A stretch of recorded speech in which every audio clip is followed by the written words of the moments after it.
And on the same token, the poor guys who don't have the gene, and you tell them they don't have the gene, guess what? They perform worse. Because why would you try, right? Like Yep. I don't have the gene. I'm not good at endurance. I hated it to begin with. It hurts and makes me out of breath, and it's stupid, and I don't get the high, all the stuff.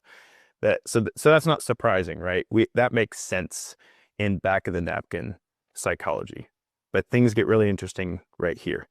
So for the people who don't have the gene and are told they do, they performed on average about 20% longer on the assessment than they did previously. Just with the belief like, hey, I can do this.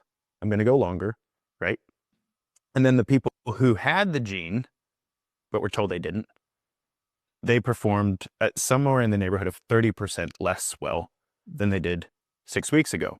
Now, that's interesting, but here's where things get even more interesting, because the psychology of it is like, okay, I mean, I guess I get that. Like, if you believe you can, you can. If you believe you can't, you can't, what is that? Yoda? Do or do not. There is no try. Yeah, it's something like that. Absolutely. Yeah. We know that, right? But here's the kicker. And this to me, this made, when I read this and I understood it, it made the hair on my arm stand up, and it freaked me out with regard to the time that I've spent with my clients over the years. Because they took another measure, and it's called carbon dioxide buffering.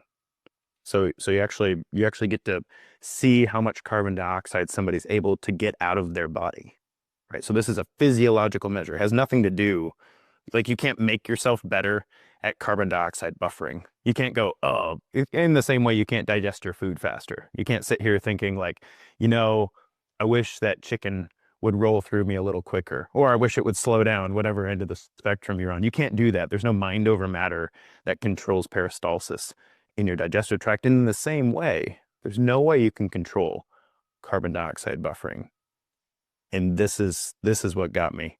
In these two groups, in the group of people who did not have the gene, but they believed they did, their carbon dioxide buffering was significantly better than it was 6 weeks ago. The belief that they had the gene gave them the same level of carbon dioxide buffering as the guys who had the gene and believed it. Like, that's crazy. Like, which is more important, belief or genetics? It seems Two like things can be true at the same time, is what I always say. that's right. That's exactly right. But here's the other kicker. The people who didn't, they had the gene, but they were told they did not.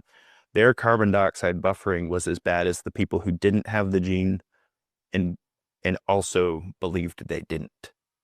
So like, wrap your head around that from a health and fitness perspective. That's just one thing. That's just endurance. But when we start thinking about how belief can change how our body physiologically functions on a daily basis, man, that'll change everything.